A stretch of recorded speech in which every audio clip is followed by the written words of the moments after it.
Hey guys, it's Chloe. Welcome to another Con Chronicles. I just got back from MegaCon Orlando where I celebrated my birthday. Yay for getting older! Also, yay for not having to drive 3+ hours to Orlando like the last time I went. But it turned out to be an exhausting weekend, and if you went, you probably know why. If you drove to the convention on Saturday and didn't have early access for being a vendor or exhibitor, this was your view for most of the day. Once again, Fan Expo oversold this year, so my friends and fellow attendees waited over 2 hours to find parking, only to be waved out because all of the lots were full by noon. These are just some of the comments left on MegaCon's social media without the convention addressing the issue all weekend. They posted around 2 p.m. announcing the convention center lots were full, but most people found out from other frustrated attendees.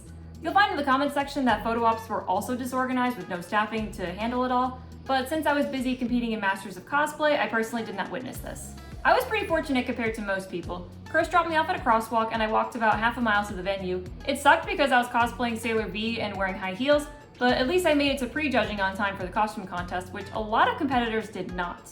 My photo shoot never happened due to the craziness, but at least there's MetroCon. Chris ended up driving back to our Airbnb, then he ran 2 miles to the convention center. He's a runner, he's done half marathons, is currently training for a full one in February, so he was fine. He did not do it in cosplay, just some boxing shorts from his Little Mac cosplay, and then he changed into his costume for the day when he got there.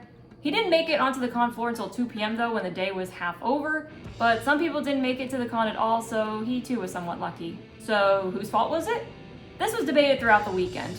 I say it was Fan Expo's fault for overselling tickets when the cap should have been much lower, and it was the convention center's fault for not offering more parking or at least having someone regulate traffic. Now there were some positives once you actually made it inside the con. Programming was great, especially the cosplay panels. Setting up a panel area inside the dealer's room was a unique choice, but I think it worked because it was in a back corner that would have otherwise been empty, and it had a good audio setup. Masters of Cosplay was a lot of fun, and I met some really cool people with amazing costumes. Thank you to everyone who came out to see me and take video. It was a shame it had to be so rushed. The competition's usual runtime was cut in half because the Hobbit's reunion was scheduled right after. Boo. Oh well. Pat and the other organizers still did a great job. But while the contest was going on, Chris ended up having a never meet your heroes moment to cap off his frustrating day. Chris had been looking forward to the Trailer Park Boys panel all day. They showed up 10 minutes late and only stayed for 20 minutes despite having the room for another 15. This was after he paid $175 for a picture and autographs from them the day before. Obviously not the con's fault, for once, but still salt in the wound. Sunday brought the same parking issue, so we didn't even go to the con that day. We waited in line to park for 20 to 30 minutes before we gave up and went home. Needless to say, we're never doing MegaCon again. It's a shame because I wanted to do Masters of Cosplay again next year, but this was the worst convention experience I've had in 5 years. If you went to MegaCon, I'd love to hear how your weekend went if you want to drop any stories in the comments below. If you enjoyed this video, be sure to hit those like and subscribe buttons for more nerdy content.